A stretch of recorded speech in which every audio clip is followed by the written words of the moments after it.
Yuunivarsiitii kamirraati? Yuunivarsiitii Baahirdaar Yuunivarsiitii. Amma haalli yuunivarsiitiin keessan keessa jirtu maal fakkaatti? Tarii maqaa kee ibsuu yoo hin barbaachifne illee barataa muummee kamii akka taate dubbattee nutti himta. Barataa waggaa lammaffaan ture waggaa lammaffaadhaan barreen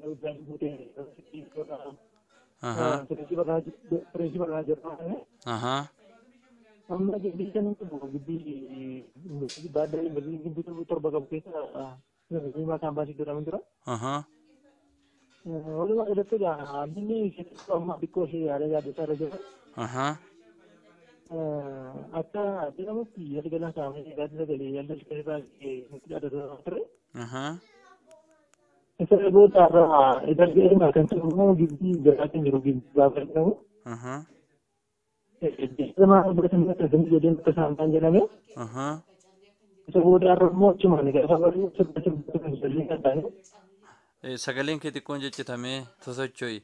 Mee amma har'a barreeffama beeksisa isaan baasan tokko maxxansitanii turtanii kan isaan maxxansanii suura ka'ee argeen jira. Waa'ee barreeffama sanaa maal jedhaa? Yeroo akkamii maxxansan? Beeksisni iddoo itti maxxanfame kaampaasii lamattidha.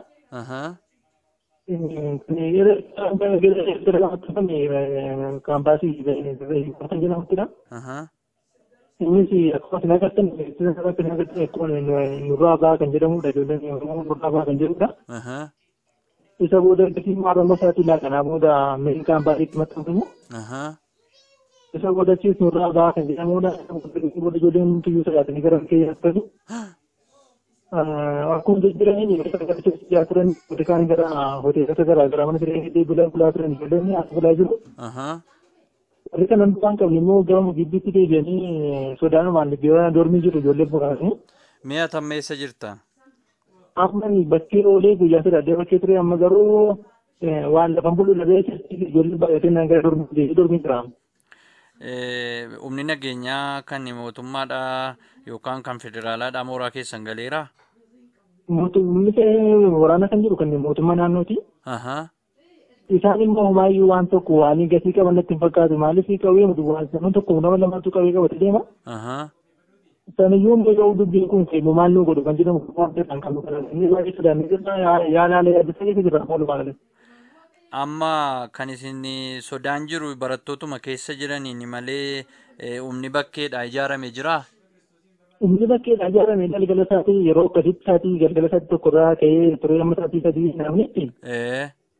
Bakkee irra dhaabatanii gibbii galuu barbaadaa turanii ergasii booda yeroo bittinneessanii maal ergasii deemanii. Ergasii booda immoo har'a immoo isaatii laaqanaatti ijoolleen erga laaqana kana deemne warra dormii irra deemanii balbalatti maal turan jechuutti. Ergasii booda immoo ijoollee ijaan beekan immoo magaalaa keessa deemanii barbaadaa turanii har'a.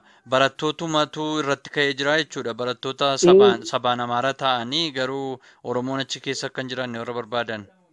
Iyyeen ijoollee sabaan nu barbaadaa jiru malee gara bakkee osoo hin taane ijoollee barattoota nu beekanidha gibbii keessatti. Amma barattoonni Oromoo baay'een isaanii ba'anii hoteela jiru naan jette. Warri kaan deemaa jiru tikeettii fudhatanii jiru bordeemu. Warri kaan gada shirkii jiru warri kaan immoo gara siree jedhu warri makiinaa tikeettii kan arganne siree bulanii bordeemu jechaa jiru. Warri akkasumas immoo warri haalli isaanii mijate immoo halkan kana deemaa bulaa jiru halkan makiinaa qabatanii turan birrii 500. Konkolaataa amma Finfinneetti 500? Amma Finfinneetti birrii 500 warri bordeeman immoo birrii 100. Amma yeroo ijoolleen mi'a isaanii fudhatanii ba'an qaamni yuunivarsiitii sanaa wanta dubbate hin qabu? Waa turan iyyuu gana mallee kan baay'ee tureenaa isa boorsa baasuu jiran. Isa booda ijoollee naannoo jiru immoo uffata walirratti hidhatanii gaafa isaan ba'an gibbii irratti ijoollee fattashaa turan. Isa booda gaafa uffata ijoollee irratti argan ijoollee deebisaa turanii aayidii illee kaafudhanii qorannoo geggeessinaatiin kan gibbii jeeqaa jiru gibbii nagaadhaan hin jedhu. Garuu haalli gibbii irra jiru immoo nagaa miti haala namatti hin tolle keessa jira. Garuu immoo akka itti ba'an immoo hin qabne uffata keenya deemuuf baay'ee nu dhiphise. Warri ba'an kun qabeenya achitti qaban hunduma dhiisanii dhuma ba'aa jiru? Hunduma dhiisanii ba'aa jiru lubbuu keenya waan qoyyeedhaan. garuu waanuma beeksisa sila barreeffame malee tarkaanfiin amma yoonaa fudhatame hin jiru miti. Tarkaanfiin irratti fudhatame hin jiru garuu sirbaasanii waan tokko yaaduu gochaa turanii haaluma sadii jennee malee malee garuu Tole gaa Waaqayyoo isinaa eegu isinis immoo of eeggannoodhumaan socho'aa waan irra jirtan immoo bilbilee isin gaafanna. Tole akkasumaan sagalee nuuf taasisu jennaa duraan sagalee nuuf ta'a akkuma isaanii gochaa jiranis immoo mootummaa yoo qaban yoo mootummaan nu dhagaate dura yoo qaba ta'e. Gara biyya keenyatti deemnee akka waan nuuf taasisu jedhaa baay'ee dabarseerfaan. Ijoolleen Oromoo yuunivarsiitii Bahar Daar jiranii gara biyya ofii deebi'anii yookaan Oromiyaatti deebi'anii akka baratan dhaamsa mootummaadhaaf dabarsitaa jechuudha.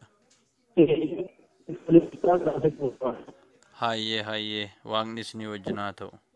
Ameen ameen.